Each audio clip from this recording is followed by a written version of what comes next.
Let's talk about these VTP modes, and we're going to see them in action or possibly in action as well. Because the thing is, these modes determine what a switch can and can't do in our domain, and one of them is a little odd sounding, especially if it's the first time you've heard of it. Server mode, though, is not odd sounding at all. In VTP mode, server mode, a switch can create VLANs, it can delete them, and it can modify them. And by modify them, frankly, what you'll be doing most of the time as far as modification goes is naming them. But you can do anything in VLAN database config mode. Let me show you exactly what I mean by that. Our switch slipped down a little bit here. And nothing complicated here. VLAN 100, which was already created, I just went into VLAN config mode and that's it. And let's run iOS help to see the many commands that you can run here. And frankly, don't tell anybody I said this, but you'll probably never run most of these, frankly. The one that you're going to run is name. And that's just what I'll do here. And let's say we're going to call it accounting. Just give it a little more intuitive name. And you leave, and that's all there is to it. We run show VLAN brief, and there is your name accounting. Much easier to remember and work with. Somebody looks, oh yeah, VLAN 100. They may not remember what VLAN 372 is, but if you say the accounting VLAN or the math VLAN or whatever name you give it, you'll be in good shape. They'll know what you're talking about. Now let's verify that change. And you can see again the beauty of VTP, because I don't want to have to go to every other switch in the network and say, okay, I got to type the word accounting 29 times. Nobody wants to do that. So there you go. And there's VLAN 100 accounting, and we are all set. So when a device is in server mode, which is the default, you can create a VLAN, you can delete a VLAN, and you can modify a VLAN. I'll just do a quick creation here. 120 drops you into config mode, but what I did there just creates the VLAN. And there it is, VLAN 120. We'll see it over on our other ones as well. We'll just look at switch 2. And you can see right there on VLAN 120, and you know I'm going to have to look at switch 1 too. Doesn't hurt. And there you go. So there's VLAN 120. So if I wanted to delete it, I simply do a no VLAN 120. Nothing fancy. And you can see it's gone. Let's go ahead and verify.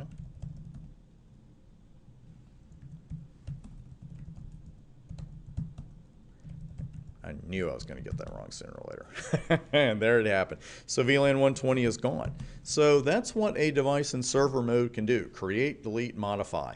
Now, you can add ports to a VLAN in server, client, and transparent mode. So I want to make that very clear, because people will hear the term modify and they'll think that includes adding ports to a VLAN, and it's not. What you're doing is changing an attribute of the VLAN, and you can do that in server mode. You can add ports to a VLAN in server, client, and transparent modes.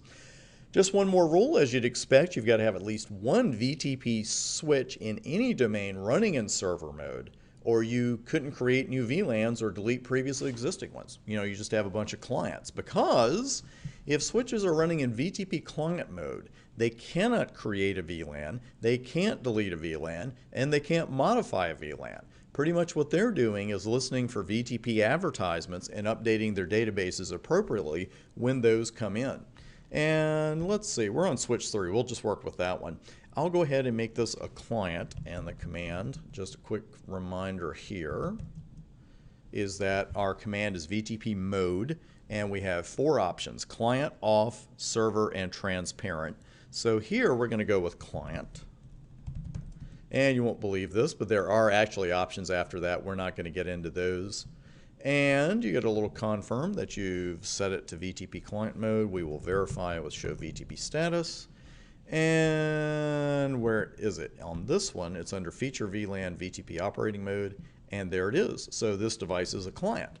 So we've been told we can't create a VLAN, we can't delete a VLAN, we can't modify a VLAN. Let's try it anyway. Let's see what happens. I want to create VLAN 175. And I can't do it. I'm not allowed to because I'm in client mode. Well, let's see. What VLANs do we know about here? How many of these VLANs could I delete if I were in server mode? 1. Because you can't delete those default VLANs. Switch won't let you. But let's try, I'm in client mode. Let me try to get rid of VLAN 100. Can't do it because I'm in client mode. And let's say finally I just decide, you know what, I just want to give VLAN 100 a new name. I will go into VLAN 100 database mode, VLAN database mode, and no, you will not, because you are a client. You really can't do anything except listen for ads when you're a client. That's just the way it is. Transparent mode, if this is the first time you've heard of it, it's going to sound very odd, but it's getting more and more popular out there. Switches in VTP transparent mode are not fully participating in the VTP domain. They don't even sync their databases with other VTP speakers in the same domain. They don't even advertise their own VLAN information. So you might be thinking, well, Chris, what do they do? Well, here's the deal. VLANs created on a transparent VTP switch, they're what we call locally significant only. I don't think that's a phrase we've used a great deal in this course to this point, so I want to bring it up now. It's exactly what it sounds like. Sometimes you make a change to a router or a switch and it gets advertised. Sometimes you make a change and it only matters to the local device. And this is one of those times. Again, if you're in transparent mode, the VLANs you create, they're not advertised to other VTP speakers in the same domain. They are locally significant only. Now, when a transparent switch receives a VTP advertisement, here's the other oddity. It will ignore the ad, but it will forward them out its other trunks. When you get into much more advanced VTP study, this will become clear. Unfortunately, we have to stop here with the transparent switches because I know it's an odd sounding mode, especially the first time you've heard of it. So I want to go over it one more time because client and server are so straightforward. VTP transparent switches don't sync their databases with other speakers in the same domain. They don't advertise their own information.